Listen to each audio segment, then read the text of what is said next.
Mahabagin naming Diyos, maraming salamat po sa pagliligtas niyo po sa amin mula doon sa walang hanggang kapahamakan na dapat na kami ay mahuhulog at mapapahamak.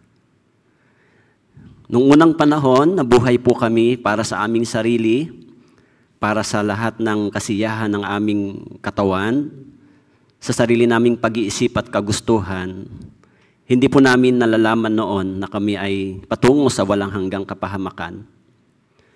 Kaya nagpapasalamat po kami, Panginoon, sa kapangyarihan ng Ebanghelyo, sa pamamagitan ng salita ng Diyos, nalaman namin na kung hindi po kayo nahabag sa amin, kung hindi po namatay ang aming Panginoong Hesus doon sa cross at dumanak ang kanyang dugo, hindi po kami makakatanggap ng biyaya ng Diyos. Kaya ngayon, tinitipon niyo po kami bilang inyong mga anak at pamilya na iniligtas po ninyo sa pamamagitan ng banal na dugo ng inyong anak.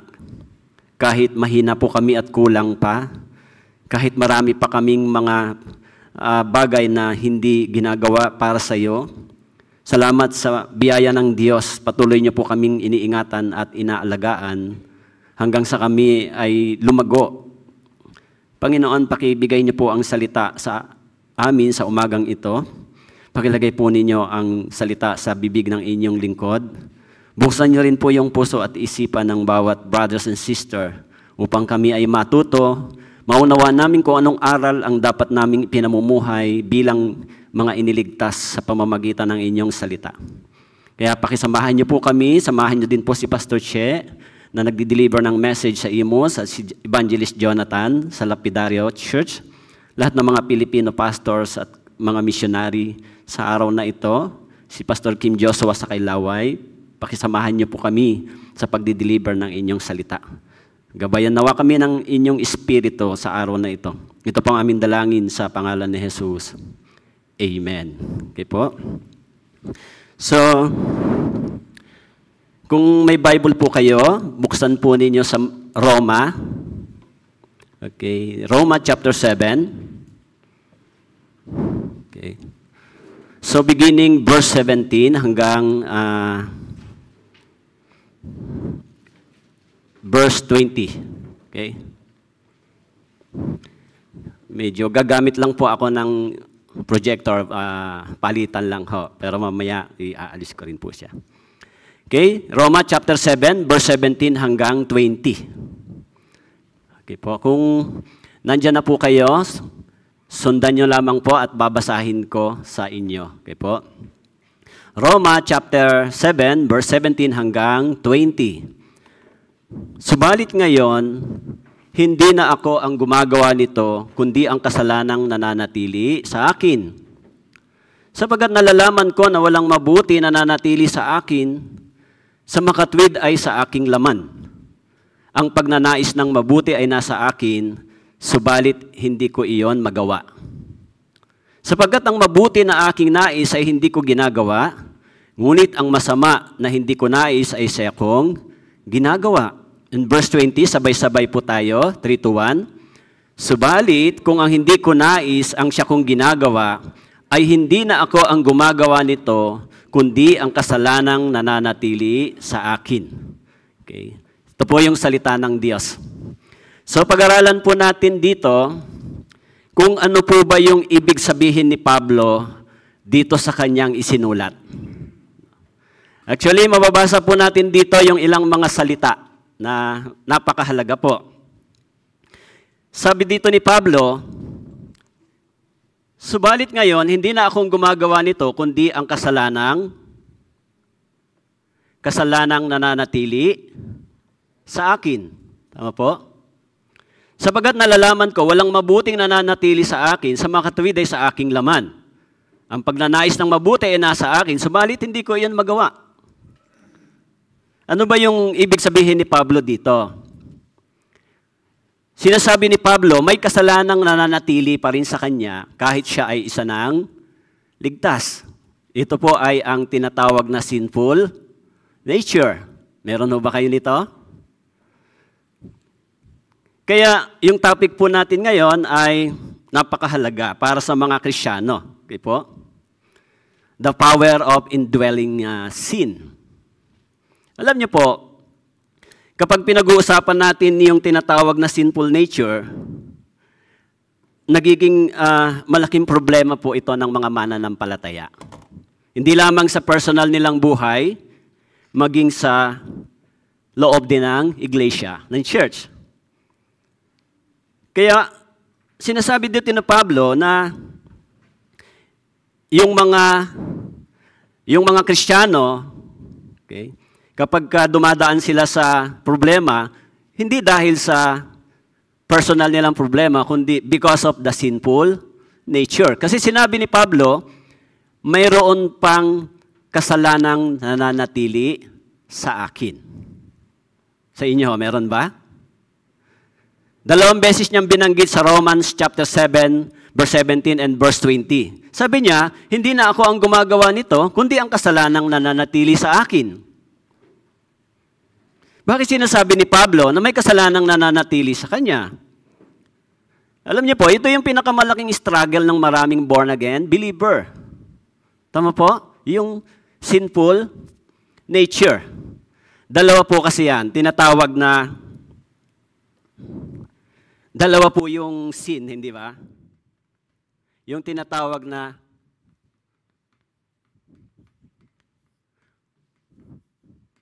sin of the sinner, tsaka sin of born again believer.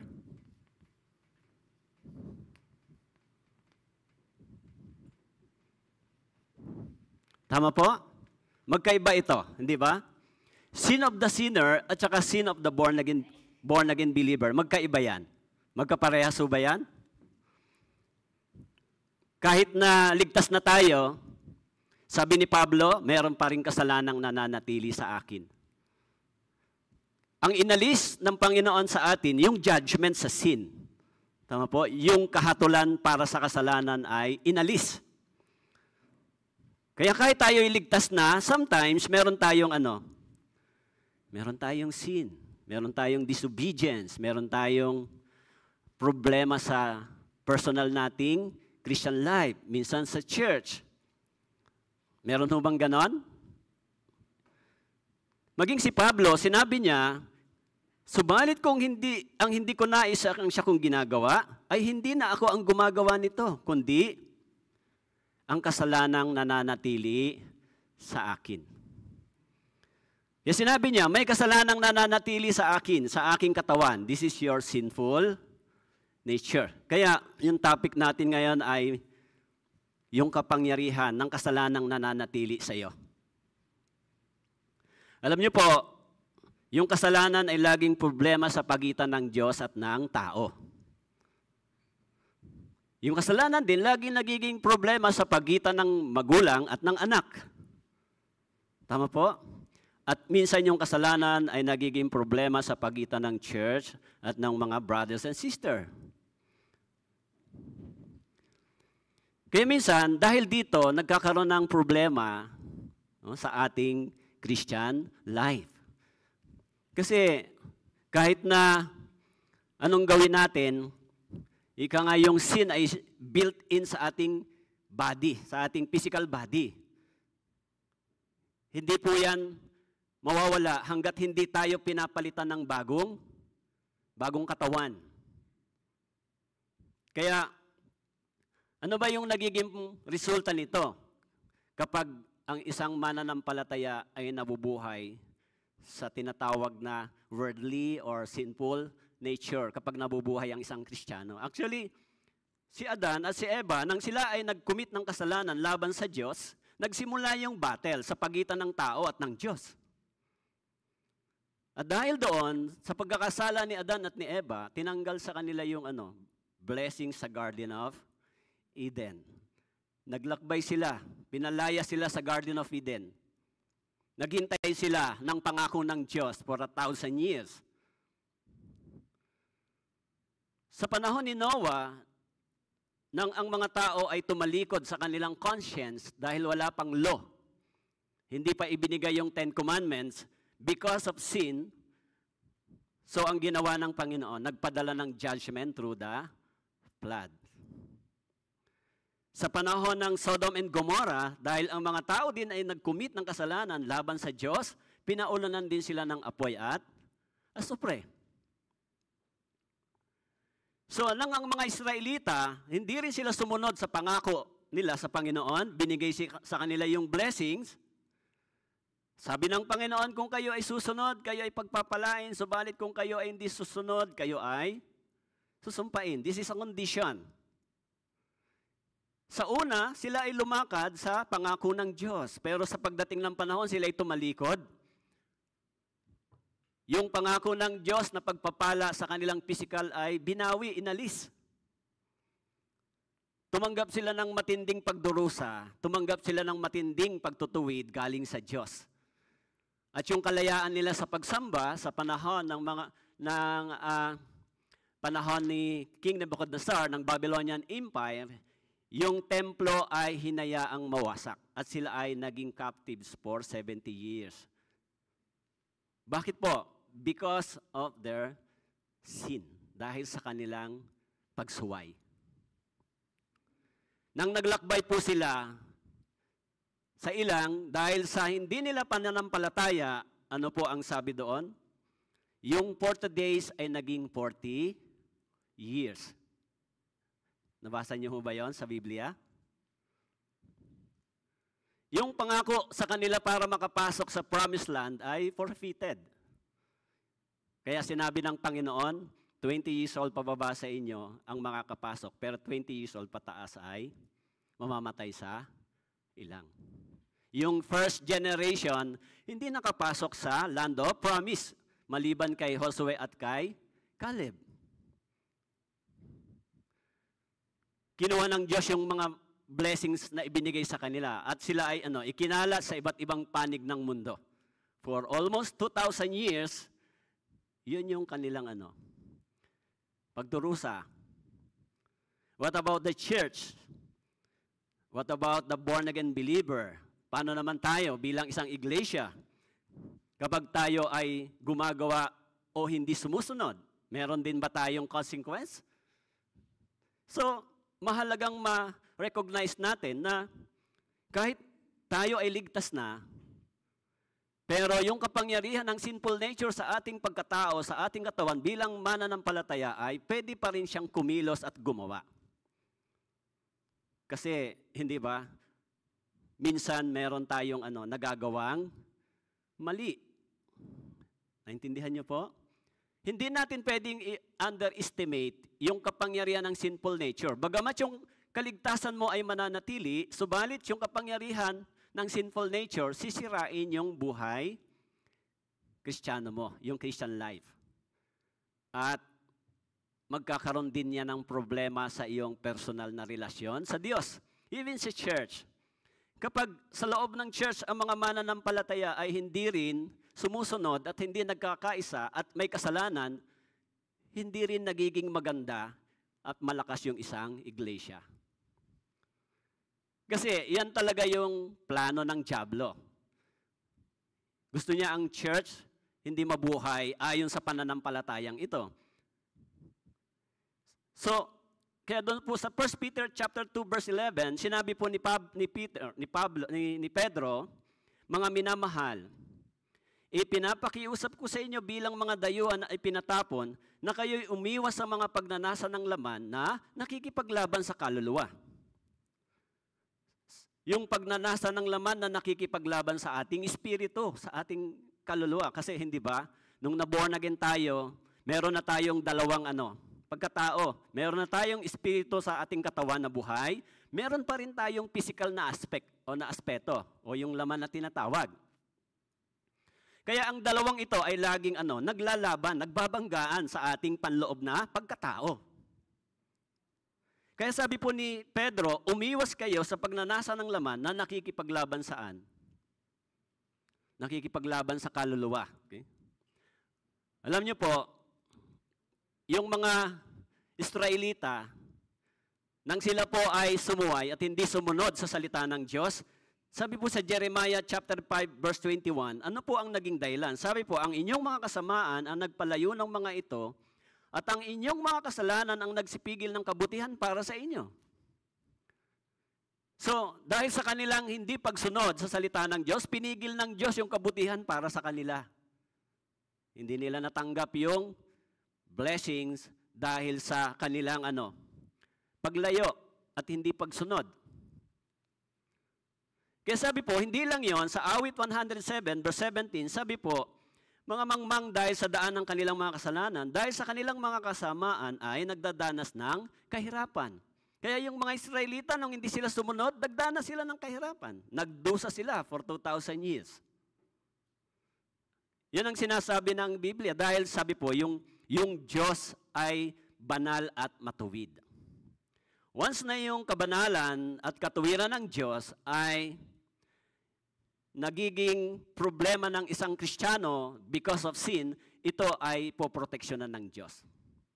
Bakit po? Nung naligtas tayo, ibinigay sa atin yung katuwiran at kabanalan ng Diyos.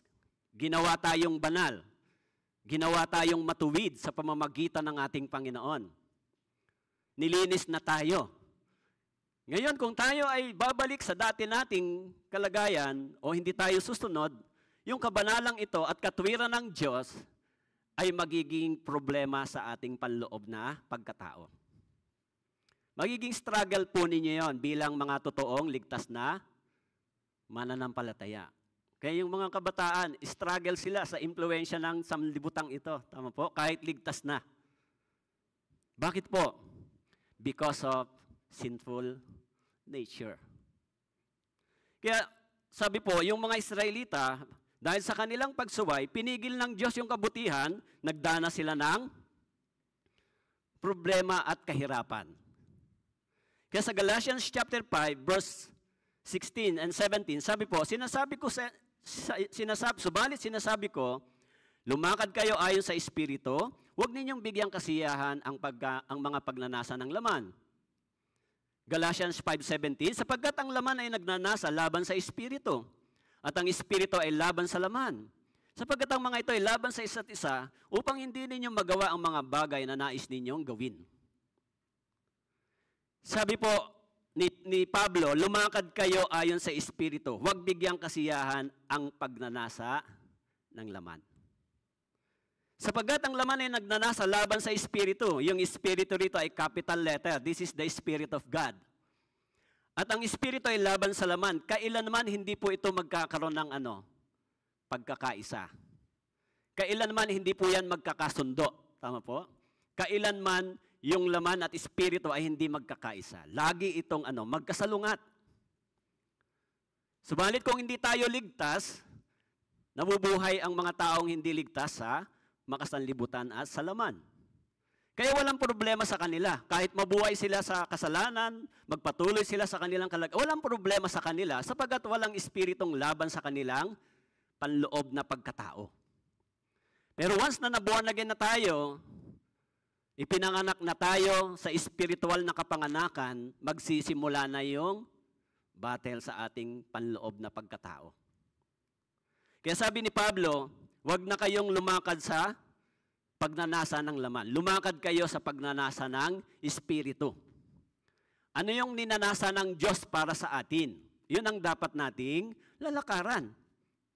Kahit sino, kahit pastor, evangelist man, kahit sino, pwedeng gumawa yung kapangyarihan ng sinful natures sa tao. Kahit sino. Kung hindi mo makikita yung kaibahan nito sa buhay Kristiyano mo, maaari, baka hindi mo alam, ikaw ay lumalakad dito. Di ba? Kaya nga, si Pablo, sinabi niya, sapagkat ang laman ay nagnanasa laban sa Espiritu. Laban sa Espiritu ng Diyos. Laban sa Diyos. Yun ang ibig sabihin. Kaya nga sinasabi ron, kailanman, yung laman ay hindi pwedeng magbigay ng luwalhati sa Diyos. Di ba? Kaya nga di ba, minsan, sa church, nagiging problema natin pagka ang isang Kristiyano ay bata pa sa buhay Kristiyano. Minsan may mga naligtas na pag nabubuhay sila, para silang nabubuhay ng mga makasanlibutan pa. Pag tinitignan mo sila. Pero mga ligtas sila. Bakit po? Kung minsan mas malakas yung kapangyarihan ng sinful nature kaysa yung paghatak ng espiritu o yung kapangyarihan ng salita ng Diyos para mabuhay tayo sa katuwiran ng Diyos. Halimbawa, pagbabasa ng Biblia, pananalangin, paglilingkod sa church, lagi niyo ba itong ginagawa? Kung hindi niyo po ito ginagawa kahit isang beses lang, sometimes nagiging problema natin, lalo kung sanay na kayo pagising sa umaga, mananalangin. Tama po? Magbabasa. So, paggising pa lang natin, meron na tayong pakikipaglaban. Tama po?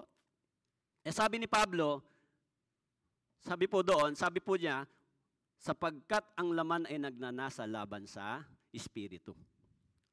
Kaya doon po sa Romans chapter 8 verse 7, sabi po, sapagkat ang kaisipan ng laman ay pagkapuot laban sa Diyos.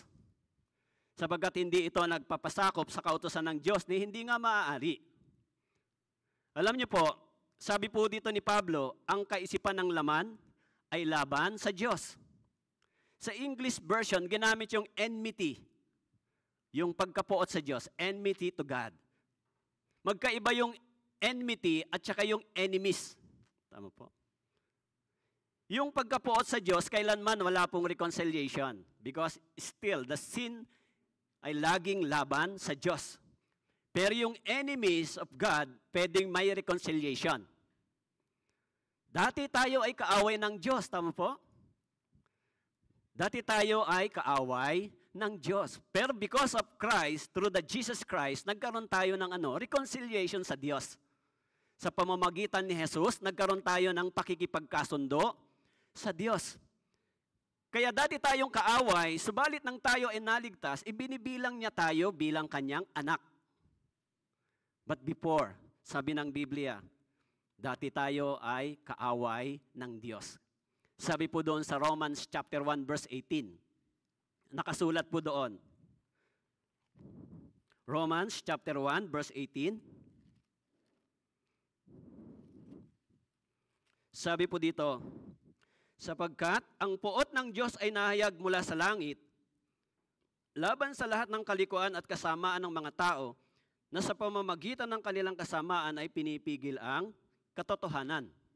Sabi po, sapagkat ang puot ng Diyos ay nahayag mula sa langit laban sa lahat ng kalikuan at kasamaan ng mga tao.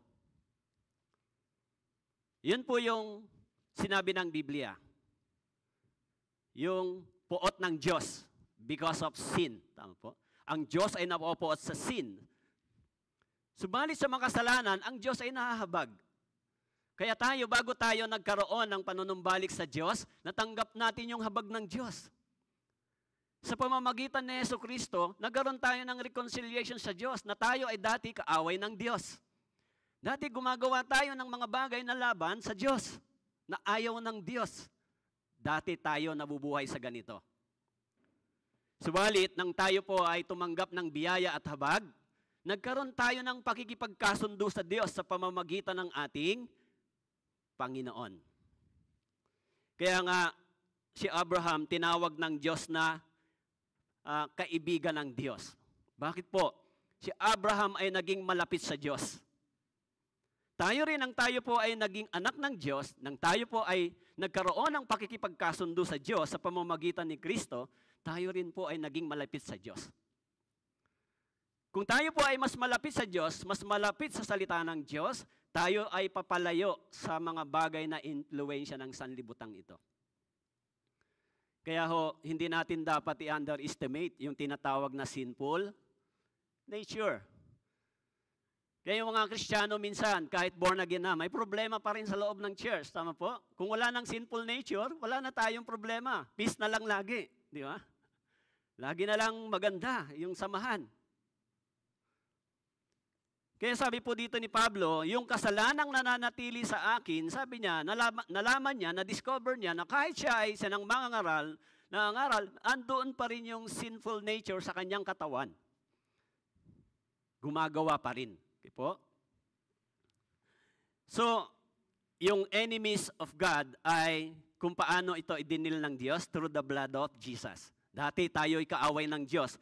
Sa Romans chapter 5 verse 10, sabi po, sapagkat noong tayo ay mga kaaway, Romans chapter 5 verse 10, sapagkat kung noong ngang tayo'y mga kaaway, ay ipinapagkasundo tayo sa Diyos sa pamamagitan ng kamatayan ng kanyang anak. Sabi po, noong tayo'y mga kaaway ay pinakipagkasundo tayo sa Diyos. Noong tayo'y mga kaaway, iyon ang ibig sabihin. Noong hindi pa tayo ligtas, noong hindi pa tayo born again, kaaway tayo ng Diyos. We are the enemies of God. Dahil lumalakad tayo ng salungat sa Diyos, lumalakad tayo ng salungat sa kalooban ng Diyos. Yan sabi po ni Pablo, nung tayo'y mga kaaway ay pinakipagkasundo tayo sa Diyos sa pamamagitan ng ano? Sa pamamagitan ng kamatayan ng kanyang anak. Ito po yung redemption law, yung pagtubos. Kaya sinabi ng Biblia, kung walang pagdanak ng dugo, walang kapatawaran ng ating mga kasalanan. So dahil sa kamatayan ni Kristo, tayong dating kaaway ng Diyos ay nagkaroon ng pakikipagkasundo sa Diyos. Kaya ang sabi po rito, lalo ngayong ipinagkasundo na ay maliligtas tayo sa pamamagitan ng kanyang buhay. In verse 11, hindi lamang gayon. Romans chapter 5 verse 11, kung di tayo'y nagagalak rin sa Diyos sa pamamagitan ng ating Panginoong Hesukristo, na sa pamamagitan niya ay tinamo natin ngayon ang pakikipagkasundo. Alam niyo po, napakahalaga ng talatang iyan. Hindi ba? Dati, yung lakad natin ay salungat sa kalooban ng Diyos. Pero, dahil sa ginawa ng ating Panginoon, tayo ay tumanggap ng biyaya, ng habag. Kaya tayong lahat ngayon ay nabubuhay sa ilalim ng biyaya at habag ng Diyos sa loob ng iglesia, ng church. Yung bawat isa sa atin, kahit nabubuhay na tayo sa ganitong kalagayan, subalit yung kapangyarihan ng sinful nature ay gumagawa pa rin sa atin. Okay?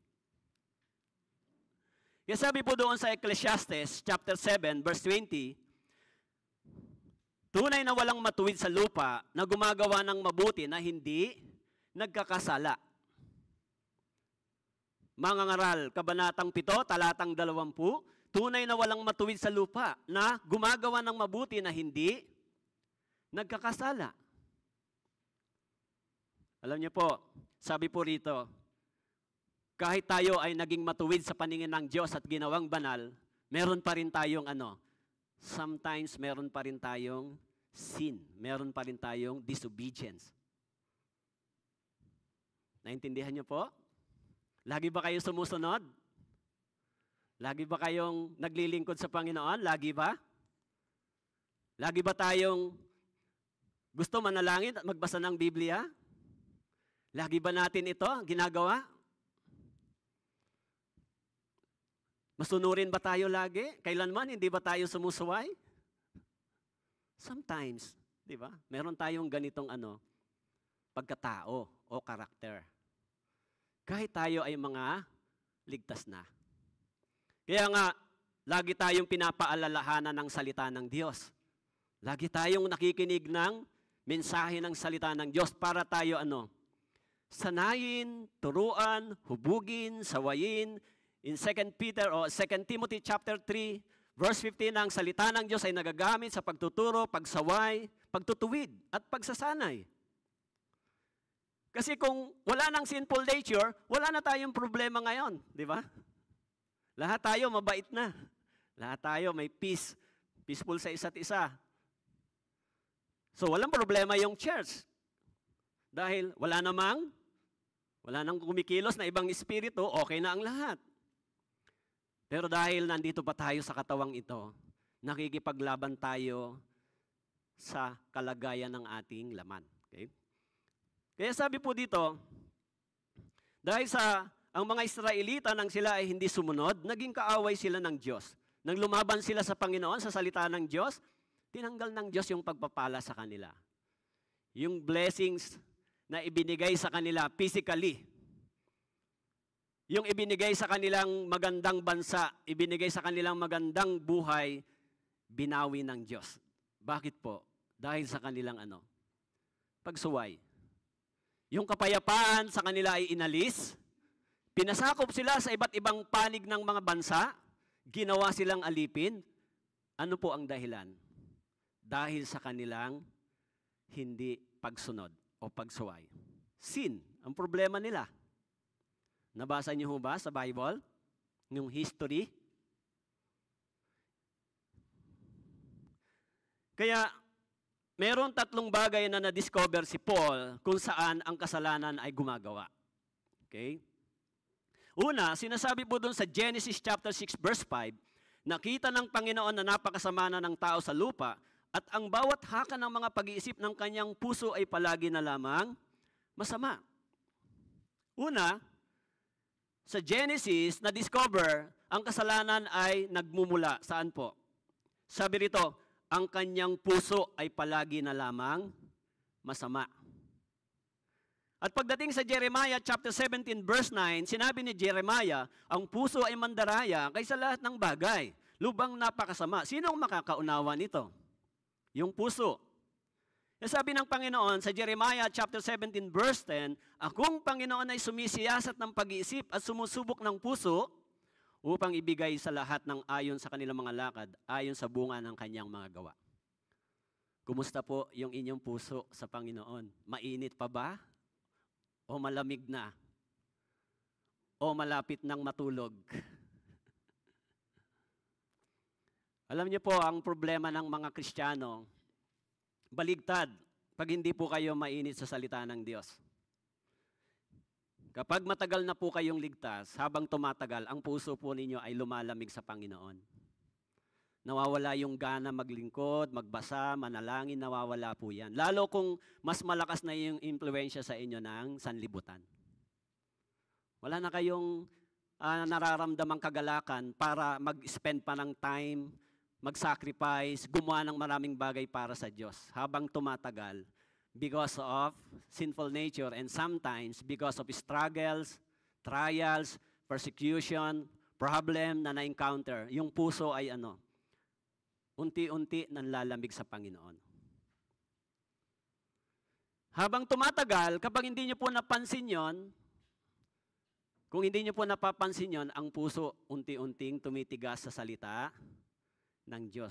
Una, pagbago pa lang, teachable. Pero habang tumatagal, nawawala yung pagiging teachable. Kasi, dahil sa maraming bagay na naka-expose tayo, hindi ba? Kung hindi kayo mag-aalaga sa inyong puso sa salita ng Diyos, doon po kayo pupunta. Kaya, sabi nga sa awit, yung mga tao na nauna na hindi ligtas, sabi nila, walang Diyos, sinasabi ng pusong hangal. Yung mga tao hindi ligtas, sinasabi nila walang Diyos kasi hindi nila alam na sila ay nasa ilalim ng kahatulan ng Diyos. Kaya sabi po sa Proverbs chapter 28 verse 26, siyang nagtitiwala sa kanyang sariling puso ay hangal, ngunit maliligtas ang lumalakad na may katalinuhan. Yung puso. Mahalaga po. Kaya sabi po, yung puso, kahit nandito pa sa ating katawan, nakasulat pa rin yung sinful nature. Ang ibig sabihin, kahit ligtas na tayo, meron pa rin tayong desire o pagnanais sa mga bagay sa sanlibutan. Meron po ba kayong ganon? Hindi na ba kayo nagnanais ng mga bagay sa sanlibutan na laban sa Diyos? Sometimes, meron tayong ganong bagay at pagkatao. Lalo na kung tayo ay nadideceive. Tama po? Kapag tayo ay nadideceive ng kaaway, sa panahon na tayo ay mahina, doon, minsan tayo ay bumabagsak yung puso natin para sa Diyos. Di ba? Natatalo. Kaya sabi po doon sa Proverbs, kapag mag-ilo siya magsalita, huwag mo siyang paniwalaan, sapagkat sa kanyang puso ay may 7 karumal-dumal. Walang kapangyarihan yung kasalanan sa atin, subalit pwede pa rin itong magamit ng kaaway para sirain yung ating buhay. Kristiyano, tama po? Walang kapangyarihan yung kasalanan para dalhin tayo sa impyerno kung ligtas ka na, pag born again ka na. Kaya yan, magkaiba yung pag-deal dyan ng Diyos. Sa sin of the sinner, i-deal ng Diyos yung kasalanan sa araw ng paghuhukom, sa tinatawag na white throne judgment. Yun ay para sa mga hindi ligtas. Dahil nabubuhay sila sa kasalanan. Pero yung sin of the born-again believer, dalawang bagay yung pagdil ng Diyos. Una, sa discipline. Tama po, meron ba sa Hebreos chapter 12? Verse 5. Dinidisiplina tayo ng Panginoon sapagat tayo ay kanyang minamahal. Itinuturing tayong anak. Bakit may salitang disiplina? Because of disobedience. At yung salitang disiplina ay may kaugnayan sa magulang at sa anak. Yun po yung ginagawa ng Diyos. At hindi lang yon, yung pangalawa, sa araw ng pagsusulit ng mga Kristiyano, ng mga born-again believer. Nakasulat sa 2 Corinthians chapter 5, verse 10. Tama po? Na tayong lahat ay tatayo upang magsulit. Tama po ba? Hello, nandiyan po kayo? Yan po ay isang seryosong bagay sa loob ng church kung minsan. Because of sin, sometimes, sinahati niya yung fellowship. Sinisira niya yung magandang fellowship. Sinisira niya yung magandang fellowship sa loob ng church. Because of sin. Kaya kung hindi tayo aware sa ganitong bagay, nagiging instrumento tayo ng kaaway. Ayaw niyang magkaisa ang mga born-again believer. Ayaw niya magkaisa ang mga mananampalataya. Ayaw ng diablo yan. Siya ang accuser. Kaya sabi po ng Hebreo chapter 3, verse 12, mga kapatid, mag-ingat kayo na walang sino man sa inyo ang may pusong masama at walang pananampalataya na naglalayo sa Diyos. Mag-ingat kayo. Hebreo chapter 3, verse 12, mag-ingat tayo. Kasi yung puso natin, maaring minsan lumayo sa Diyos. Minsan yung puso natin, pag nanlamig sa Panginoon, maaari itong lumayo sa Diyos. Kaya, ako po simula nung naligtas, simula po nung nagbasa ako ng Biblia, dalawang bagay yung tinandaan ko sa aking sarili. Una, hindi dapat mawala yung pag-aalaga ko sa aking sarili dito sa salita ng Diyos. Dapat laging finifeed yung sarili sa pagbabasa ng words of God at pakikinig. Kasi once na ikaw ay humina, naging mahinang Kristiyano, papasok na yung maraming temptation. Pangalawa is prayer. Hindi dapat mawawala yung panalangin every day, every hour, every minute. Kapag mahina yung dalawang bagay na ito, darating sa iyo yung malakas na temptation. Pagtawag sa iyo ng sanlibutan. Kasi bakit po? Tayo po ay inihiwalay na ng Diyos. Ang ibig sabihin ng sanctification, God separates you from the worldly life. Inihiwalay tayo, nilinis tayo ng dugo ng Panginoon. Bagamat pwede pa tayong mabuhay bilang isang makasalanan o sinful life, subalit hindi tayo kayang dalhin ito sa kahatulan ng Diyos. Kaya tayong dalhin ito sa pagtutuwid at pagdidisiplina ng Diyos. Kaya sinasabi po na mag-ingat kayo na walang sino man sa inyo ang may pusong masama at walang pananampalataya na naglalayo sa buhay ng Diyos. Actually, laging ang diablo naghihintay ng pagkakataon sa atin. Hindi ba? Binabantayan tayo lagi ng diablo para siyang leon. Yung church, yung iglesia. Kapag ipinangaral yung totoong ebanghelyo, yung totoong gospel, yung truth, kapag ipinangaral sa atin, napakalakas ng battle sa pagitan ng kapangyarihan ng sanlibutan at sa katotohanan. Kung nasa atin yung katotohanan, lagi tayong mayroong pakikipaglaban sa sanlibutang ito. Kasi hindi po gusto ng sanlibutan yung katotohanan. Tama po? Kaya sabi po doon sa Romans chapter 1 verse 24, sabi po ni Pablo, kaya dahil sa mga pagnanasa ng kanilang mga puso, inayaan sila ng Diyos sa karumihan upang lapastanganin ang kanilang mga katawan sa kanilang sarili.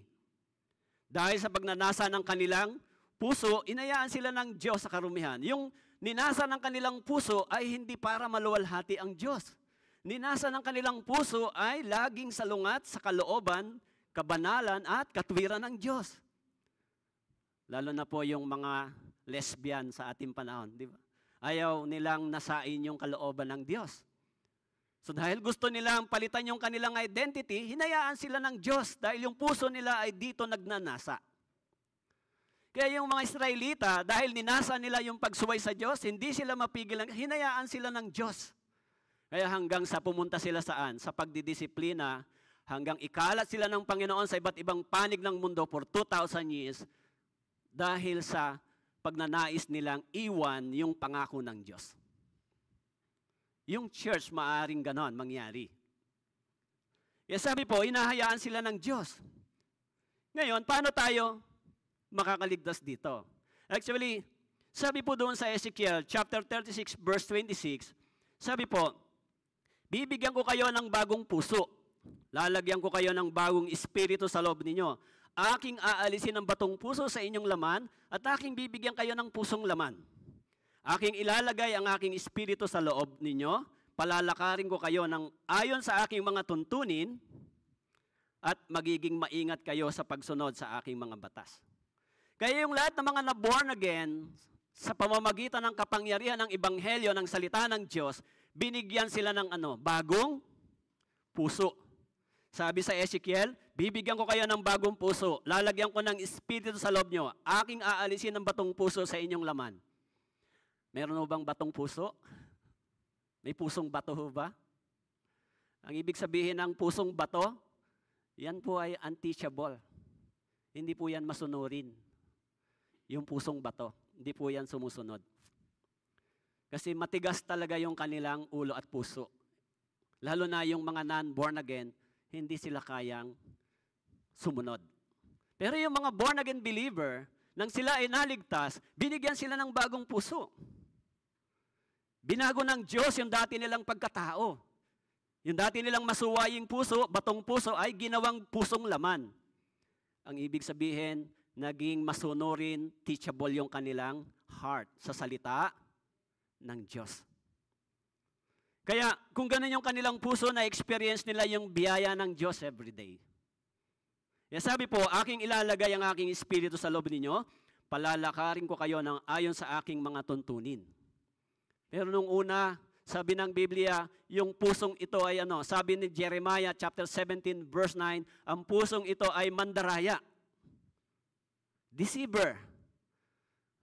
Kaya nakasulat din sa Mark chapter 7, yung puso natin ay pinanggagalingan ng maraming kasalanan na lumalabas sa ating mga bibig. Mababasa nyo po sa Mark chapter 7, nakasulat doon.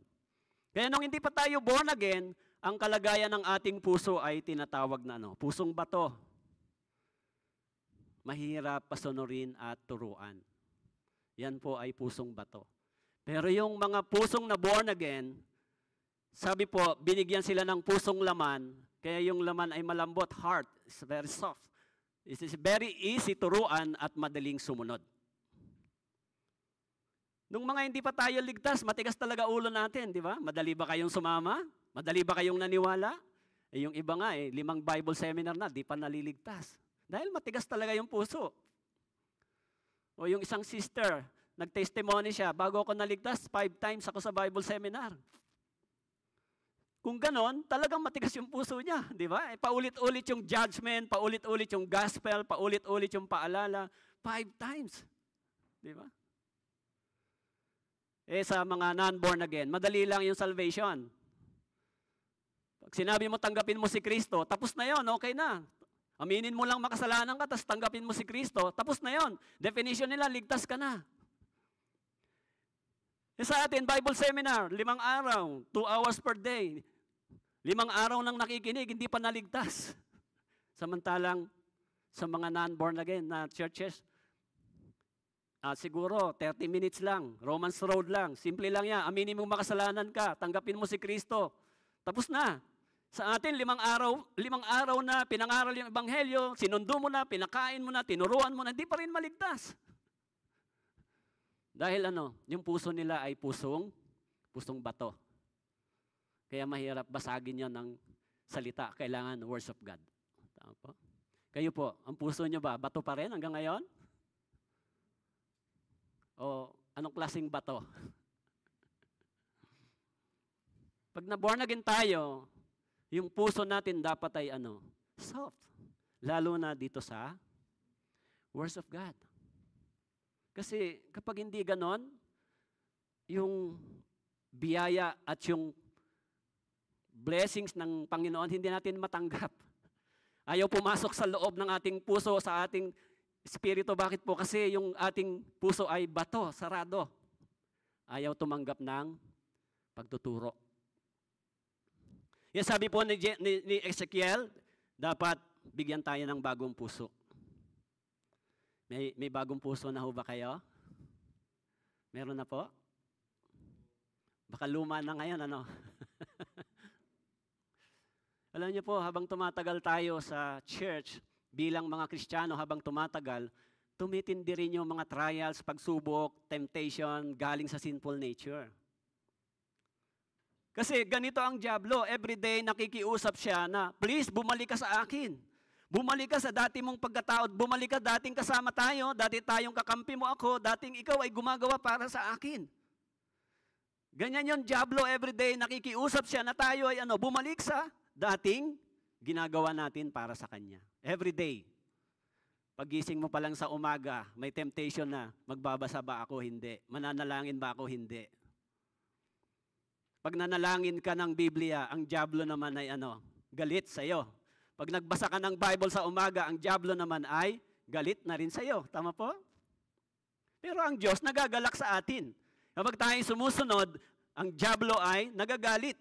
Pag tayo ay sumusunod, ang dyablo ay nagagalit, subalit ang Diyos ay nagagalak. Tama po? Kapag hindi tayo sumusunod, ang dyablo ay nagagalak, pero ang Diyos ay hindi nagagalak. Kaya yung puso ay napakahalaga. Pangalawa, na-discover ni Paul yung sin ay nananatili pa rin saan? In the human mind.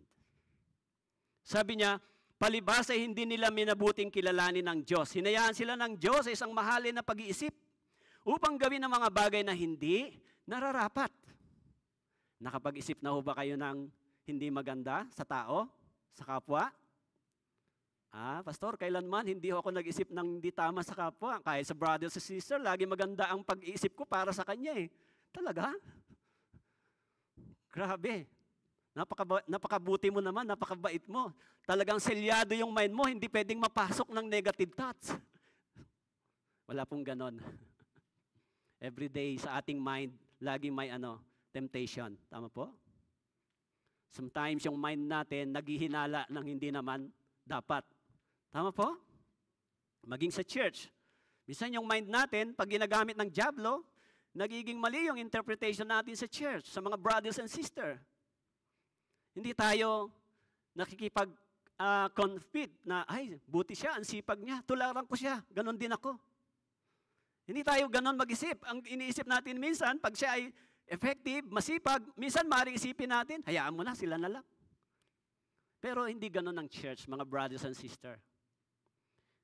Kung titignan po ninyo, yung church ay binuo ng Panginoon sa isang isipan. Tama po? Kahit magkakaiba tayo ng karakter, pagkatao, upbringing, educational attainment, kahit na anong pagkakaiba natin, pagdating sa church, dapat unity, buo tayo. Kasi kailanman sa secular organization, kailanman hindi magkakaroon ng tunay na unity. Bakit po? Halimbawa, sa umpisa maganda yung samahan. Pag dumami na yung profit ng isang organization, naghahati-hati na. Pero sa church, hindi po. Dapat, ang tunay ng merong unity ay sa loob ng church. Bakit po? Sinasabi ng Biblia, tayo ay may isang espiritu, mayroon tayong isang Panginoon, mayroon tayong isang Savior, mayroon tayong isang bautismo, mayroon tayong isang kaligtasan, mayroon tayong isang Ama sa langit. Hindi ho pwedeng hindi isang isipan at hindi magkaroon ng unity. Sa labas lang po yun ng church, pwedeng walang unity, pero sa loob, because of the one Spirit. Tama po? Kaya sabi po dito ni Pablo, na-discover niya na sapagkat ang kaisipan ng laman ay pagkapuot laban sa Diyos. Sapagkat hindi ito nagpapasakop sa kautusan ng Diyos, hindi nga maaari. Yung kaisipan ng laman, laging laban sa Diyos. This is the enmity of God. No? Laging laban. Kaya pagka yung Romans chapter 8 ay isinulat para sa Christian living, Christian life, kasama yung buhay, namumuhay na kasama ng Espiritu ng Diyos ang mga Kristiyano. Kaya sabi ni Pablo, yung kaisipan ng laman ay pagkapuot laban sa Diyos. Hindi ito nagpapasakop sa kautusan ng Diyos. Hindi nga maaari. Kaya kung tayo ay nabubuhay sa laman, kung tayo ay nabubuhay pa sa sanlibutan, kung tayo ay na-impluensya ng sanlibutan, sabi po ni Pablo, iyang kapangyarihan ng laman ay hindi nagpapasakop sa Diyos. Lagi siyang laban sa kalooban ng Diyos. Kaya sabi po dito sa 1 Peter chapter 1 verse 13, kaya't ihanda ninyo sa gawain ang inyong mga pag-iisip. Nasupili ninyo ang inyong sarili at ilagak ang inyong pag-asa sa biyayang darating sa inyo kapag inihayag na si Jesucristo. So sabi ni San Pedro, ihanda ninyo ang inyong mga pag-iisip. Sino po ang sinasabihan dito ni Pedro? Yung hindi ligtas o yung ligtas?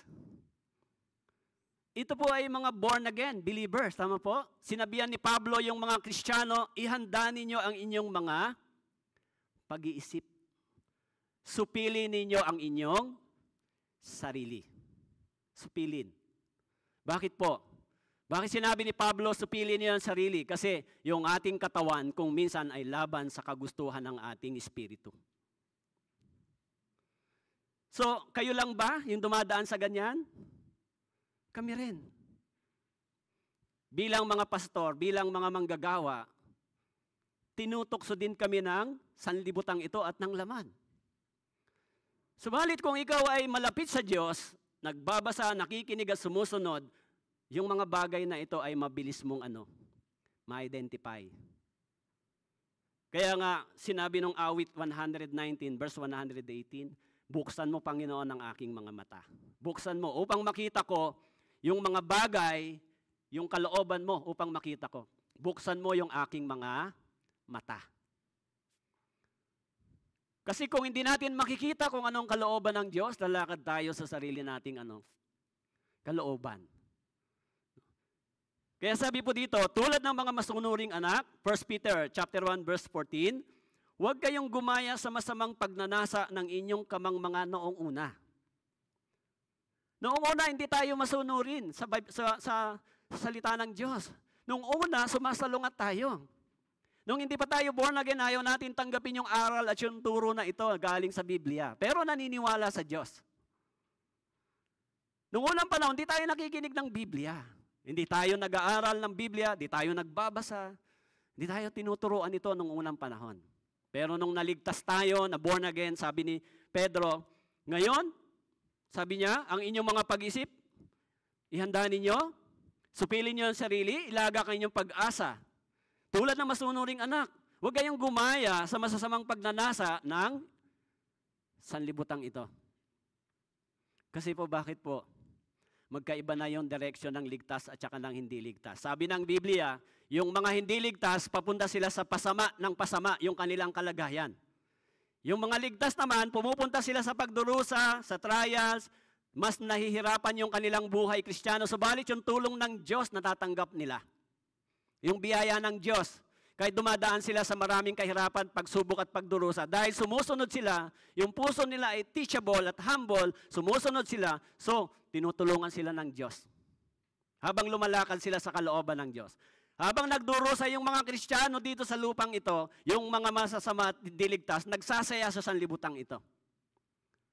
Pero pag natapos na ang istorya ng mundong ito, magkakabaligtad yung sitwasyon.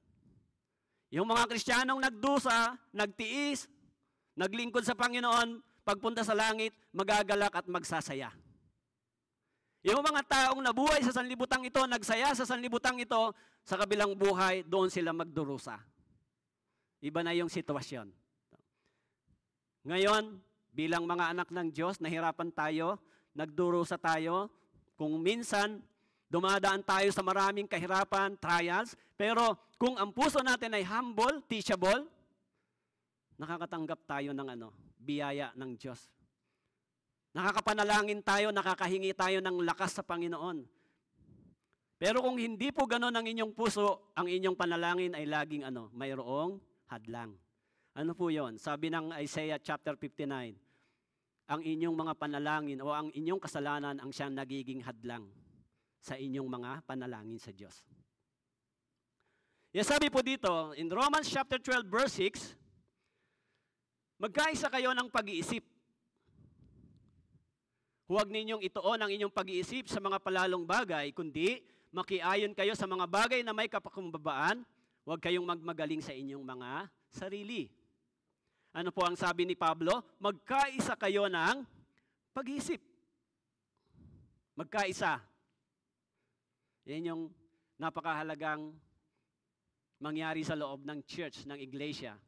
Alam nyo, sa totoo lang po, mahirap ma-achieve yung unity sa labas ng church. Sa mga secular organization, sa umpisa maganda yung samahan, may unity, dahil wala pang profit. Ako'y galing sa iba't ibang churches, nung wala pa ako sa Life for Mission. Sa umpisa, pag nagsimula yung church, maganda, nung wala pang profit, wala pang pera yung church.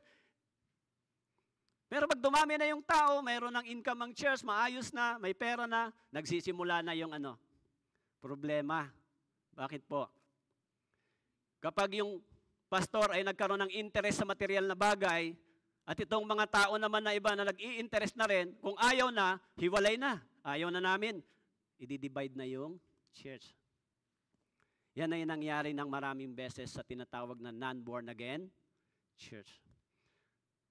Kaya bang hatiin ng tao ang pinag-isa ng Diyos? Kaya bang i-divide ng tao yung church na itinayo ng ating Panginoon at pinag-isa ng Diyos? Kaya bang gawin ng tao yon? Impossible.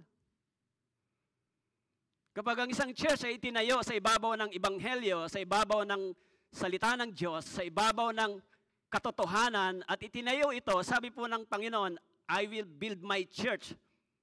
So kapag itinayo yung iglesia sa ibabaw ng ebanghelyo, hindi mo yan kayang i-divide at hatiin, sapagkat ang Diyos ang nagtayo. Kaya nga sabi po sa 1 Corinthians chapter 3, itong templong ito ay kapag sinikap mong gibain, ikaw rin ay gigibain ng Diyos. Bakit ito sisikaping gibain? Sino ang templo? Ako. Kaya mas madalas yung templong ito inaatake ng kasalanan. Sabagat ito'y pinabanal, so gusto lagi itong atakihin ng kasalanan, ibagsak, sirain yung templong ito. Ngayon kung ikaw naman ay mismong aatake sa templo mo, mababagsak talaga, mawawasak. Kasi ikaw mismo ay ginagamit para yung kasalanan ay maisakatuparan. So kung ganon, yung templo sa iyo na ginawa ng Diyos na ikaw ay ginawang templo, sabi ng Biblia, pag hindi mo ito iningatan, ito ay mawawasak. Mawawasak because of sin. Because of sinful nature. Diba? Kaya yung mga born again believer, pag maganda yung testimony nila sa umpisa, nakaka-evangelize sila. Nagagamit sila ng Diyos. Pero pag nasira na yung testimony nila, hindi na sila masunurin, hindi na maayos Christian life nila, hindi na sila gagamitin ng Diyos. Bakit po? Kayo po, halimbawa may isang baso, ganito. Halimbawa, itong basong itong binigay nyo sa akin ay may dumi rito at may ipis. Iinom ba ako? Ay, sasabihin ko, may ipis si sister, di ko pwede inumin to. Di ko pwedeng magamit ito kung marumi. Tama po? So, kung ako ay marumi sa harapan ng Diyos because of sin, hindi ako gagamitin ng Diyos. Kaya yung mga Kristiyano na bumabalik sa ganong kalagayan, hindi sila magagamit ng Diyos. Kaya sabi po ni Pablo, dapat yung Kristiyano ay magkaroon ng isang pag-iisip. Itoon ang pag-iisip sa mga bagay na makalangit. Tayo, sa church, napakahalaga ng ating task. Napakahalaga po ng ating gawain. Okay? Kaya, sabi po doon sa Philippians chapter 3 verse 19, ang kanilang kahihinatnan ay kapahamakan, kanilang tiyan ang kanilang Diyos, at ang kanilang kahiyan, ang kanilang kapurihan, na nakatuon ang isip sa mga bagay na makalupa.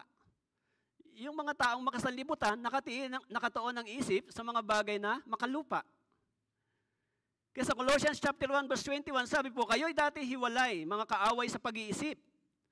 Colossians chapter 1 verse 21. Tayo dati kaaway at hiwalay, kaaway sa pag-iisip. Hindi tayo nag-iisip ng para sa Diyos. Ang isip natin lagi nakapokus lang sa sanlibutan. Nung hindi pa tayo ligtas, ang ating isipan nakapokus lang dito sa sanlibutan. Pero nung naligtas tayo, ang isip natin kung minsan ay pumupunta para sa mga bagay na makalangit.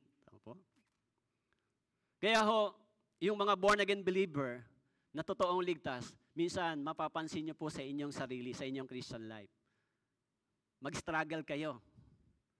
Lalo na kapag meron tayong dinadaanan na mabibigat na problema. Pag meron po kayong mga bagay na gusto, may mga bagay kayong gustong gawin o hingin, o may mga bagay na gusto ninyong makuha, darating yung malaking temptation. Opo. Kaya yan yung buhay ng mga Kristiyano, sa loob ng iglesia, sa church. Kaya minsan, maging sa loob ng church, di ba, may mga born-again believer na nahuhulog sa kasalanan. Bakit po? Because of the sinful nature. Yung temptation nandun pa rin. So, kung titignan natin ay, halimbawa po dito, ilan na ho kaya ang nakapunta dito sa Tanawan Church? At ilan na rin kaya ang umalis? Siguro marami na, tama po? Baka daan na rin. Kahit nakikinig sila, hindi sila nananatili. Tama po? Sa bagay, sa Biblia, konti lang naman talaga yung papasok sa langit, hindi marami. Tama po? Pero mapalad yung mga katulad nyo na nananatili kayo. Nagpapatuloy kayo. Pero dapat habang tumatagal kayo sa pakikinig, pag-aaral, pagsunod, yung puso ninyo ay mas lalong nagiging masaya, masunurin, at malambot sa harapan ng Diyos. Yan ang dapat na resulta habang tumatagal. Hindi habang tumatagal, yung puso nyo ay lumalayo, nanlalamig, nawawala yung excitement sa fellowship, ayaw nang maglingkod sa Panginoon habang tumatagal. So, kung ganon, anong gagawin niyo po? Pag umarap kayo sa Diyos, pupunta kayo sa langit, hindi ba? Pag-harap natin sa Diyos, anong gagawin mo? Ano sasabihin mo sa Panginoon? Dapat habang tumatagal tayo, nagiging kagamit-gamit tayo ng Panginoon. Kasi ang sabi ng Biblia, 1 Corinthians chapter 6 verse 20, binili tayo ng Panginoon sa isang mahalagang o sa isang halaga. Binili tayo. Binili ho ba kayo? Kung halimbawa, bumili tayo ng cellphone, dapat magamit ko yung cellphone sa gusto ko. Kasi binili ko yan, pag-aari ko yan. So binili ako ng Panginoon, binili niya ako ng kanyang banal na dugo, binayaran ako sa kasalanan ko sa lahat ng paglabag. Dapat ako ngayon ay pag-aari ng Diyos, dapat ako ay magamit ng Diyos. Dahil ako ay binili ng Panginoon. Paano ako magagamit ng Diyos? Dapat ako ay ginagamit ng Diyos sa loob ng iglesia, sa church. Kasi ako ay kanyang binili at pag-aari. So tayo, pag-aari ng Diyos. Tama po? Kaya sabi po dito, kung ganon, dapat ang ating isipan ay habang tumatagal, mas lalo tayong nagiging masaya, kagamit-gamit sa gawain ng Panginoon. Yan sabi po sa Philippians chapter 4 verse 8, kauli-ulihan mga kapatid, anumang bagay na totoo, anumang bagay na kagalang-galang, anumang bagay na matuwid, anumang bagay na malinis, anumang bagay na kaibig-ibig, anumang bagay na kapuri-puri, kung mayroong anumang kagalingan, at kung mayroong anumang nararapat at papurihan, ay isipin ninyo ang mga bagay na ito. Philippians chapter 4 verse 8. So, ito po yung isipan ng mga born-again believer. Anumang bagay na kagalang-galang, matuwid, malinis, kaibig-ibig, kapuri-puri, kagalingan, papurihan. Sabi po, isipin ninyo ang mga bagay na ito. Ito po ang isipan ng isang born-again believer. Hindi ho siya tamang hinala. Diba? Hindi siya nagdududa. Hindi siya nagdududa sa kapatid niya. Yan, bayaan mo yan. Siya lang talaga dyan. Diba? Hindi po siya ganon. Iniisip niya kung paano siya magiging bahagi sa pagdurusa ng iba. Iniisip niya kung paano siya tutulong sa gawain ng iglesia. Yan ang iniisip niya. Kasi ito ang isipan ng isang totoong born-again believer? Paano ba ako tutulong para mas magaang? Paano ba ako gagawa para yung gawain ng Diyos ay mas maging matatag? Pag hindi po yan ang inyong isipan, ibig sabihin, nasaan po ang inyong isipan ngayon? Di ba? Eh sabi dyan, isipin natin yung kagalang-galang, mabuti at matuwid. At yan ay nasa loob ng church. Yan ang sinasabi ng Biblia sa mga ligtas. Sabi ni Pablo, ang mga bagay na inyong natutuhan, Philippians chapter 4 verse 9, tinanggap, narinig at nakita sa akin, ang mga bagay na ito ang gawin ninyo. At ang Diyos ng kapayapaan ay sa inyo. Napakaganda ng talatang yan, hindi ba? Ang mga bagay na inyong natutuhan, tinanggap, narinig at nakita sa loob ng iglesia. Kaya tayo, kung hindi natin iniisip yung mga bagay na yan, ang isip natin dadali ng dyablo sa maraming kahinaan ng mga brothers and sister. Pag hindi nyo nakita yung isipan na ganon, hindi nyo tinignan yung kalakasan na ganon, titingin kayo sa kahinaan ng iba. At pag tumingin kayo sa kahinaan ng iba, hindi po kayo gagawa. Kayo ay tagapagsalita lang, tagahatol, tagapuna. Wala po kayong gagawin. Hindi na kayo gagawa, pupuna pa kayo. Pag hindi nyo nakita yung sinasabi ni Pablo. Na ang isip nyo, dali nyo sa mga bagay na kagalang-galang, mabuti at matuwid sa paggawa sa loob ng iglesia. Pag hindi po ganon ang inyong isipan, yung isip ninyo papaling sa bagay na hindi malulugod ng Diyos. Sa loob ng church, alam niyo po, ang isa sa pinakamagandang bagay sa loob ng church na ginawa ng Panginoon, yung tulad ng ginawa ng Panginoon sa Israelita. Dati, ang Gentiles at ang mga Hudyo ay mayroong division. Tama po? Hindi pwedeng humalo ang Hintil sa mga Hudyo. Kahit basahin po ninyo in the Old Testament, hindi yan inaalaw ng Diyos. Pero nang dumating ang ating Panginoon sa pamamagitan ng kanyang katawan, nang siya ay namatay sa cross, between the Jews and the Gentiles, sa pamamagitan ni Kristo ay naging isa. At nang sila ay pumasok sa church, tinatawag silang born-again believer. Wala na yung Hudyo, wala na yung Hintil, kundi sila ay lahat naging isa kay Kristo. Tayo rin. Bagamat iba-iba yung pagkatao, edukasyon, ugali, behavior natin, pero pinag-iisa tayo ng Diyos sa loob ng iglesia, sa church. Kahit iba-iba yung ating pinanggalingan. Kaya tayo, sa loob ng church, itinuturing ng Panginoon bilang isang pamilya. Ephesians chapter 2 verse 19, tayo ay naninirahan bilang pamilya ng Diyos. Kung kayo po ay magulang, kapag ang inyong mga anak ay lagi nag-aaway-away, ano kaya ang feeling po ninyo? Ay nako, ang aking mga anak lagi nag-aaway. Masakit sa puso, di ba? Pag nakikita ng magulang yung mga anak, di nagkakaisa, nagkakasundo, lagi nag-aaway, yung magulang din, masakit din ang puso at isip. Di ba? Masaya ba kayo pag nakikita niyo yung mga anak niyo nag-aaway, di nagkakaisa? Sasabihin niyo ba, mabuti yan anak, magaling. Ganun ba sasabihin niyo? Ipagyayabang niyo ba sila sa labas? Alam mo, ang mga anak ko, mahuhusay. Lagi silang nag-aaway, lagi silang nagsisigawan, nagsasagutan, di sila magkaisa. Kaya ang mga anak ko, pinagmamalaki ko sa labas. Ganon ba sasabihin po ng magulang? Siyempre hindi. Tama po? Hindi mo nga gustong sabihin ganon di ba? Kung ganon tayo sa loob ng church, ano kaya ang iisipin ng Diyos bilang magulang natin sa langit? Pumapalakpak kaya ang Diyos? Buti ang mga anak ko, di ba? Maisip natin na tayo tinipon bagamat iba-iba yung ating pagkatao at ugali. Huwag natin titignan yung kahinaan ng iba kasi ang iglesia po ay hindi pa perpekto ang ating pagkatao. Ang perpekto lang ay ang ating kaligtasan. Tama po? Pero Christian life hindi pa. Marami pang kulang. Salvation, perpekto na. Pero buhay Kristiyano, hindi pa. Kaya may tinatawag na sanctification process. Tinuturoan pa tayo, inuhubog pa tayo.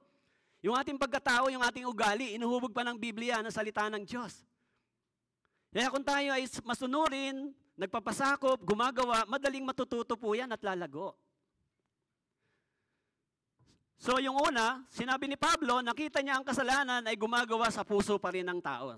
Sa puso ng mga born-again believer. Pangalawa, sa kanilang isipan. Gumagawa ho ba sa inyo yung kasalanan sa isipan nyo? Ha? Gumagawa ba? Hindi ba kayo nakapag-isip ng kahit minsan ng hindi tama? Hindi, laging correct ang aking pag-iisip. Sometimes, nakakapag-isip tayo ng hindi tama. Pangatlo, yung ating kasalanan ay nahahayag sa pamamagitan ng ano? Pamamagitan ng gawa. Action. Tama po? Oh, di ba born again ka na? Bakit naman ganyan ang gawain mo? Hello, nandyan po kayo? Kaya, kinukonceive yung sin, pagka na-conceive, lalabas yun sa atin at makikita sa action. Tama po. Kaya yung dalawang batas sa Biblia ay napakahalaga. Batas para sa espiritu at batas para sa ating katawan o laman. Yung batas sa spiritual na tinatawag, hindi mo pa ginagawa yung kasalanan, iniisip mo pa lang sa Diyos nagkakasala ka na. Hello, naintindihan niyo po? This is spiritual law. Iniisip mo pa lang, binabalak mo pa lang yung kasalanan, sa Diyos ikaw ay nagkukumit na ng kasalanan. Halimbawa, murderer. Iniisip mo pa lang yung pagpatay, sa Diyos murderer ka na. Hindi mo pa yon ginagawa, iniisip mo pa lang. Kapag yun ay ginawa mo na sa pamamagitan ng action, sa batas ng tao, ikaw ay ano? Murderer. Pero kung iniisip mo pa lang yung ganong bagay, hindi mo pa ginagawa, sa batas ng tao, hindi ka pa murderer. Pero sa batas ng Diyos, murderer ka na. Iniisip mo pa lang. Kaya, yung mga tao, doon sa Genesis chapter 6, sabi ng Panginoon, naging masama ang daigdig sa harapan ng Diyos, at ang lupa ay napuno ng karahasan, verse 11 hanggang 12. Nakita ng Diyos na ang daigdig ay naging masama, sapagkat pinasama ng lahat ng taong kanilang gawa sa lupa. Yung kanilang gawa ay naging masama sa paningin ng Diyos. Kaya yung mga born-again believer, dapat tayong maging mapagbantay dito. Hindi ba? Kasi sa loob ng church, kumikilos din yung tinatawag na sinful nature. Napapansin niyo ho ba? Sa inyong sarili, meron pa ho ba kayong pagnanais sa mga bagay na sanlibutan? Minsan, meron ba tayong pagsuway? Meron ho ba kayong ganon? Hindi, si pastor lang yun. Alam nyo, sa aming mga pastor, kung minsan natitempt kami sa ganon. Pero pag nare-realize namin na mali yun, dapat bumalik ka agad sa Panginoon. Mali yun, hindi yun tama. Kasi walang kapayapaan kapag hindi mo nakita yon. Akala mo lang okay, pero nawawala yung peace of mind, yung joy sa'yo. Di ba si David, nang siya ay nagkasala, anong sinabi niya? Ibalik mo sa akin yung kagalakan ng aking kaligtasan. Hindi nawala yung kaligtasan niya, subalit nawala yung kagalakan niya sa kanyang puso. Para sa Panginoon, because of sin.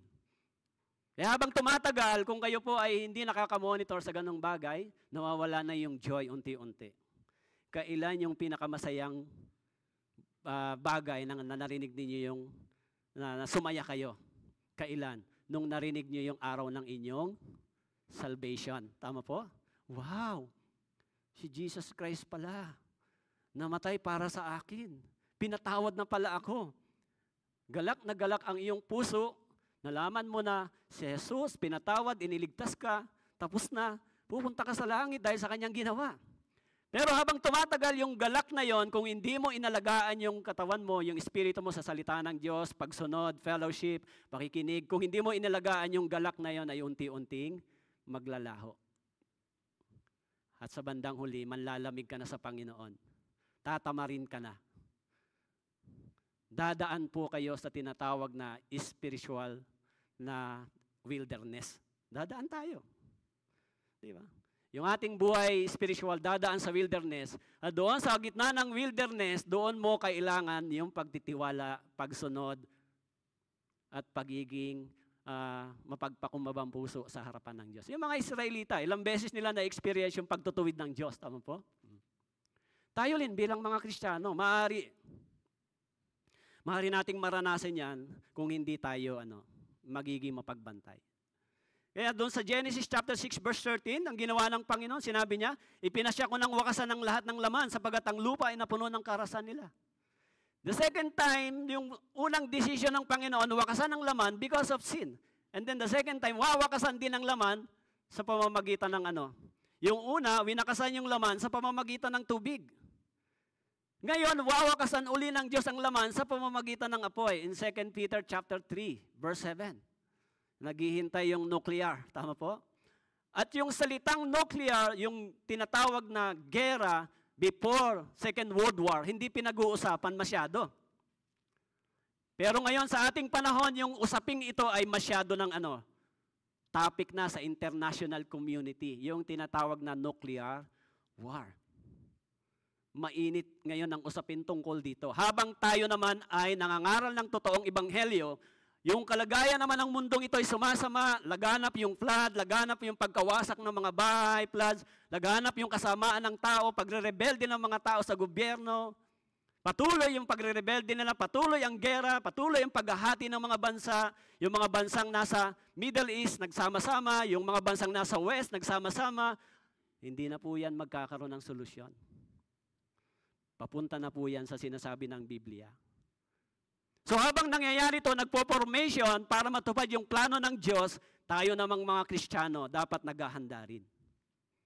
Nagiging abala yung isip at puso natin para ipalaganap yung ebanghelyo, tumulong sa church, gumawa para sa gawain ng Diyos, kasi anytime pwede na tayong sunduin ng Panginoon. Anytime. Naghahanda ho ba kayo? Nasaan po kayo ngayon sa panahong ito? Alam nyo, ayoko naman kayong saktan. Sorry pero ayoko kayong saktan. Ito yung realidad. Kasi na-observe ko yan. 25 years na ako sa ganitong ginagawa. 13 years ako sa labas ng Life for Mission before ako na-born again. Bago ako na-born again, November 10 ako na-born again dito. Pero nagpapastor na ako 13 years. Nakita ko yung mga churches sa labas ng Life for Mission before ako mapunta rito. Alam nyo, yung mga pinanggalingan kong iglesia, marami. Naglingkod ako sa Baptist, sa Presbyterian, sa Independent, sa Unida, sa Evangelical. Alam niyo, yung mga tao na dumadalo doon, hindi katulad ng meron dito. Doon, walang pagkain. Yung pera nila, sila ang nagbibigay para makapagpatayo sila ng church. Miyembro, wala ring sundo. Sila ang nagsisika pumunta sa church. Walang katulad dito. So, pumupunta sila sa church base sa kanilang sacrifice, pera, money, lahat. Anong feeling nila? Nagdurusa sila para sa pagsunod sa kagustuhan ng Diyos. Kahit mali yung kanilang kaligtasan. So, halos 13 years po ako sa ganon. Kaya, ang ginagawa ng mga pastor, sige, maghahanap ng mga donation, tapos sa mga membro, yung mga membrong mayaman, magbigay kayo, tumulong kayo sa church, magpatayo tayo, ganun, ganito. O kailangan ng pastor ng sasakyan, magbigay kayo para masaya pastor nyo. Yun po yung dinaanan ko bago ako napunta rito. Kaya nung naborn again po ako sa Life for Mission, nagtaka ako. Sabi ko, sarap naman ang buhay ng mga naliligtas dito.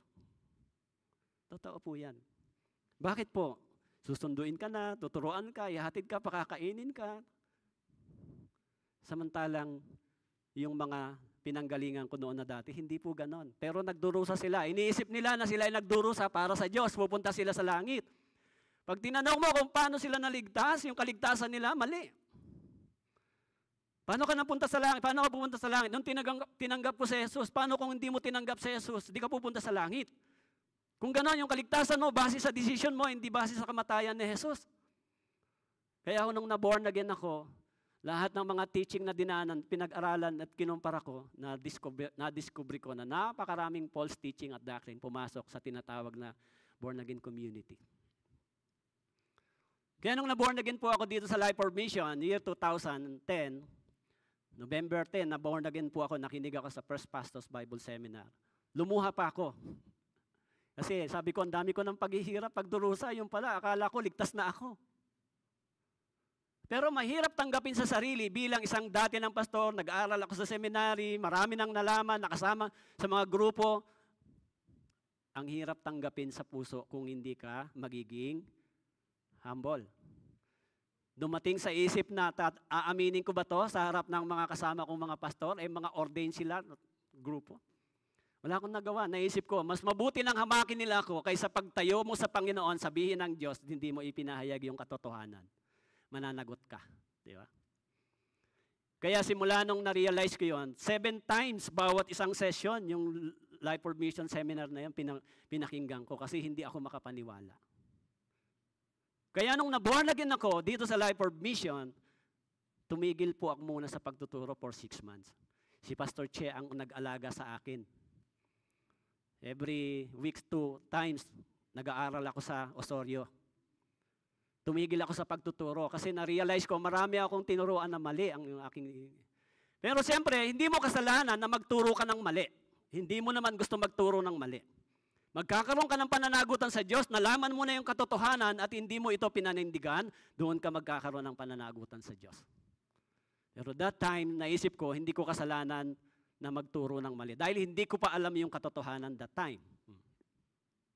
Kaya ho, nung napunta ako dito sa Life for Mission, na-amaze ako sa mga dumadalo.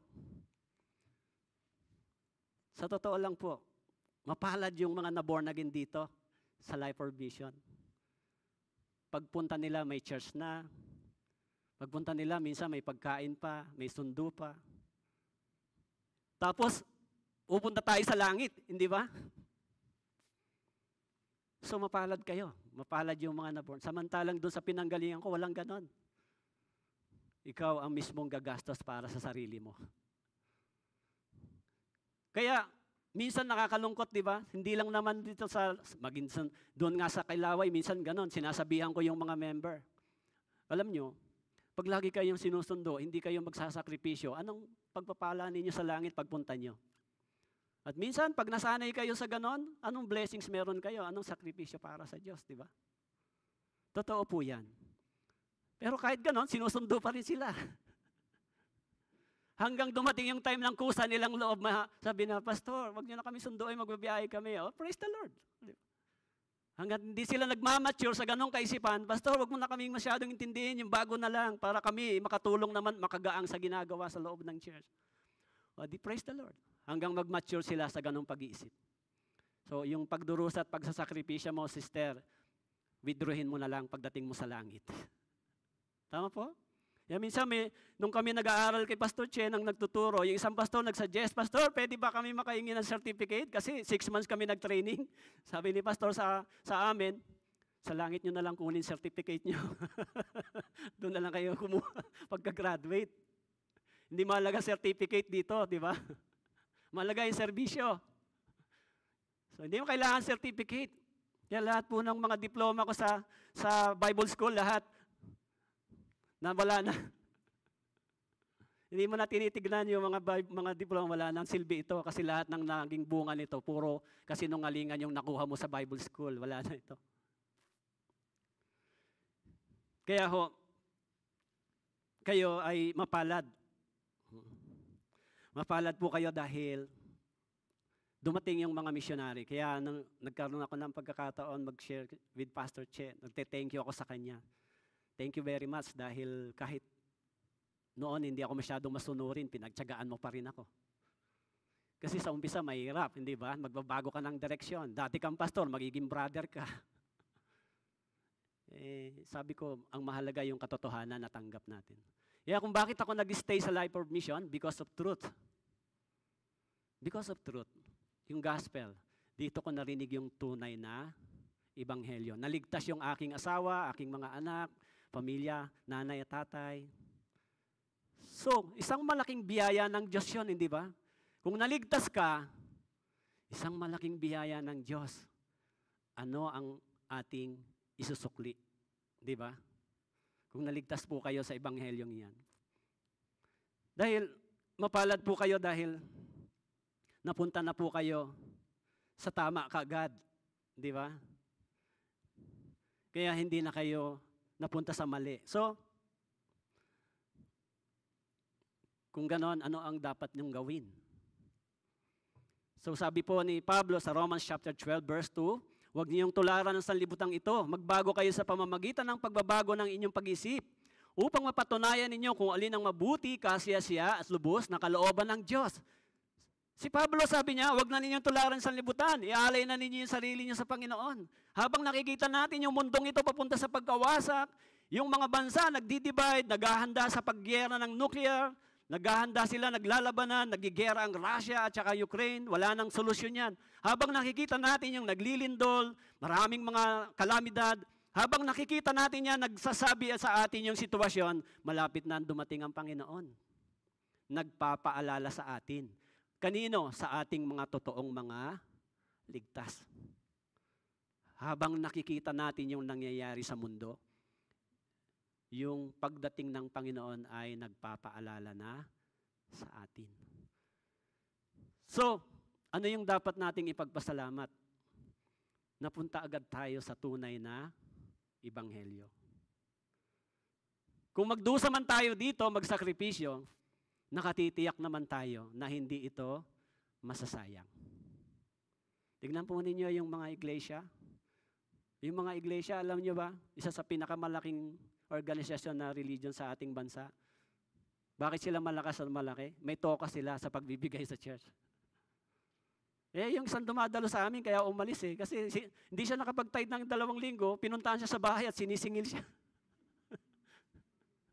May toka sila. Pag hindi ka nakapagbigay ngayong linggo, nakasulat yon. Dito ba, merong ganon?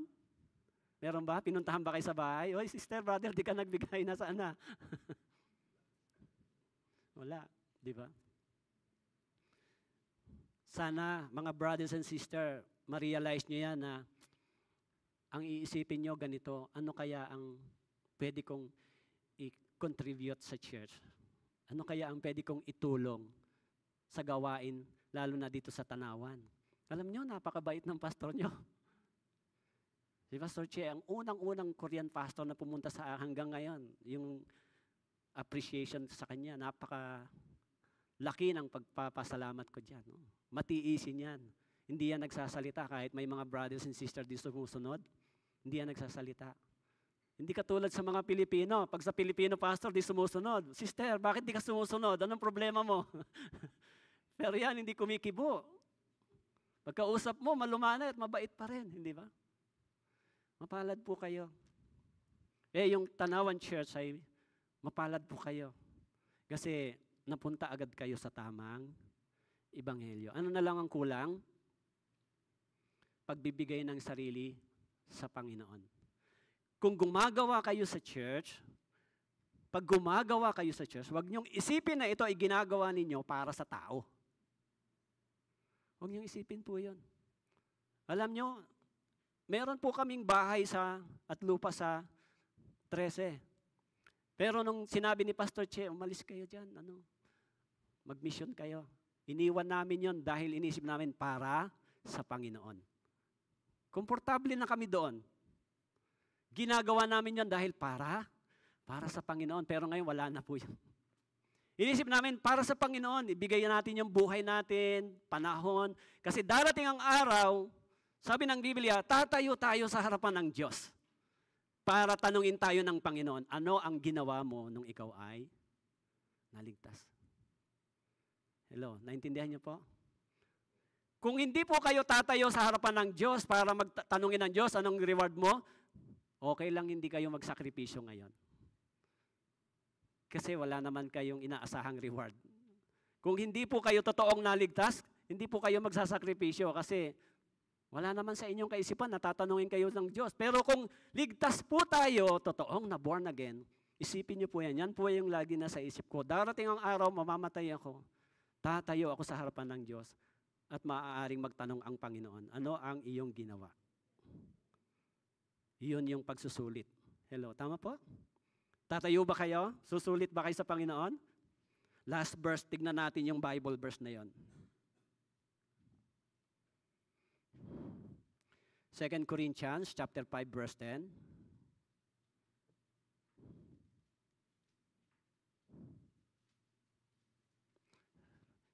Pakita po yung ating screen.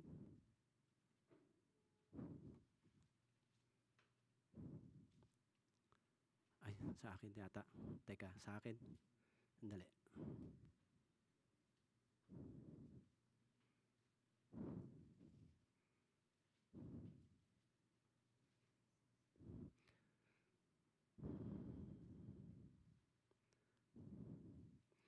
Okay. So, 2 Corinthians chapter 5 verse 10.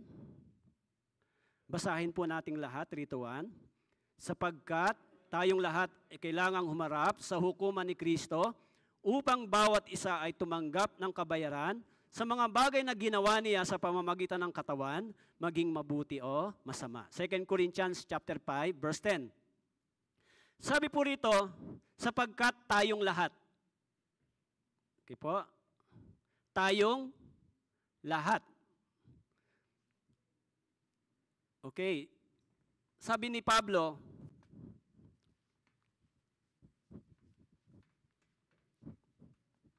ginamit ni Pablo yung salitang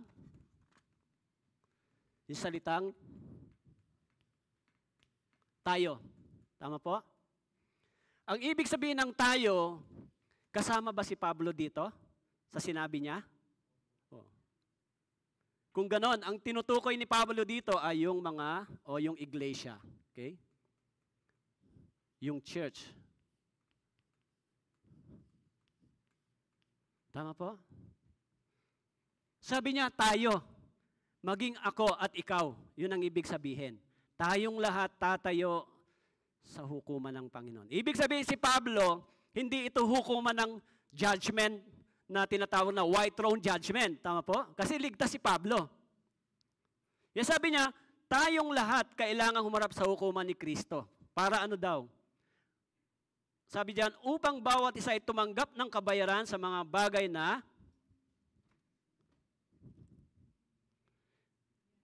ginawa niya. Tama po? Ginawa niya sa pamamagitan ng katawan. Itong katawang ito. Tama po? So, ginawa niya. Sino siya? Ligtas ba to? Hindi.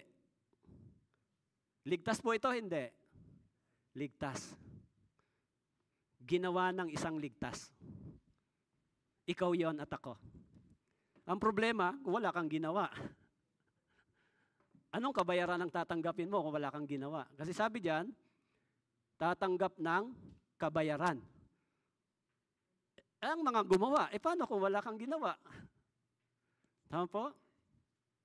Alam niyo po, yung pinakamasarap na ministry sa church, maglinis ng CR. Magugas ng plato nang hindi mo kinainan. Alam niyo po dati, gawain ko po yan. Hindi ako nahihiya eh. Nung nasa Central pa, o hindi pa yan yung, sa Central, nagkaroon ng retreat. Nakasign ako sa CR. Siyempre, every session di ba? Pag session, nagmamadali na yung mga brothers and sisters. Hindi nalinis nung mga kasama ko. Dumating si Pastor Park. Sino nakasign dito? Or si Pastor Bayat?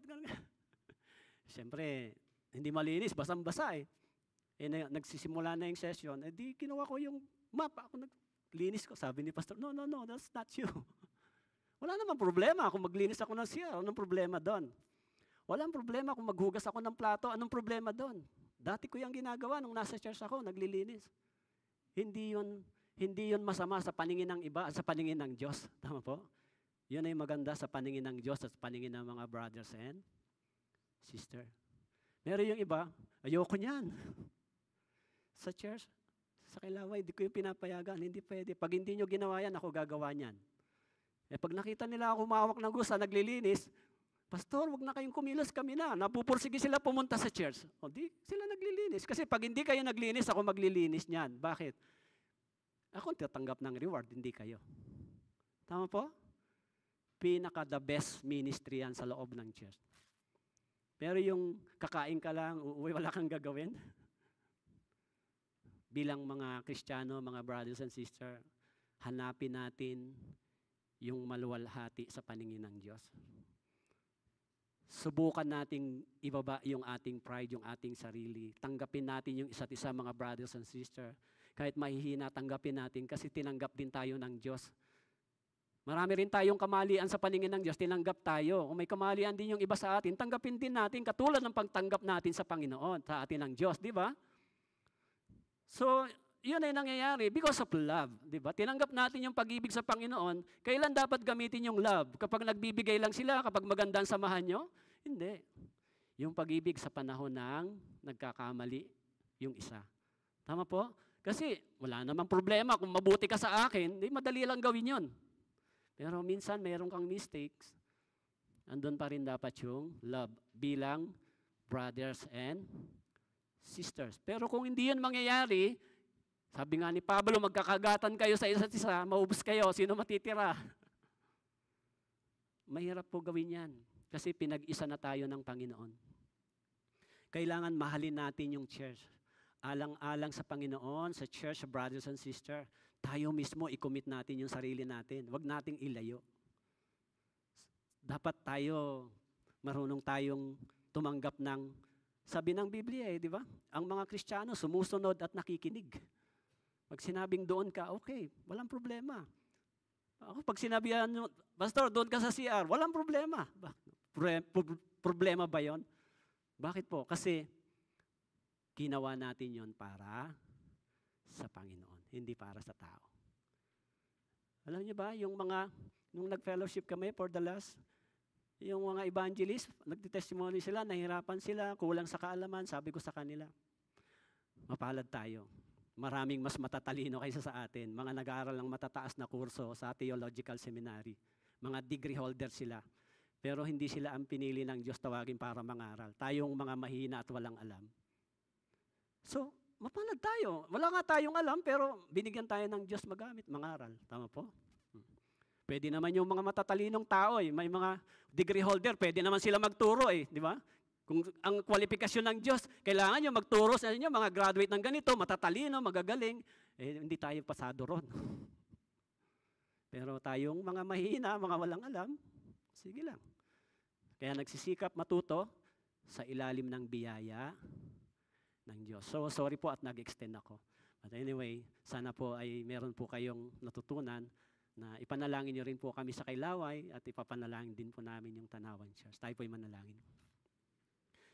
Ama naming Diyos, maraming salamat po sa inyong salita. Salamat po sa mga brothers and sisters sa Tanawan Church. Kasama ni Pastor Che, ni Evangelist Jonathan, sa kanilang mga pamilya. Panginoon, tulungan niyo po ang Tanawan Church na magkaroon ng tunay na unity, love, forgiveness, acceptance sa isa't isa, upang lumakas po ang iglesia dito, mas lalo po silang magamit niyo para sa evangelism. Kung sa aming mga puso may nakikita po kayong mali at sa aming isipan, Panginoon, linisin niyo po ito, tulungan niyo po kami na maitama namin ito upang sa ganon mapagpala niyo po kami, hindi lamang kami kundi ang pamilya, ang iglesia, Panginoon. Salamat po sa biyaya ng Diyos sa inyong salita. Purihin po kayo. Ito po ang aming dalangin sa pangalan ni Jesus. Amen. Thank you very much po.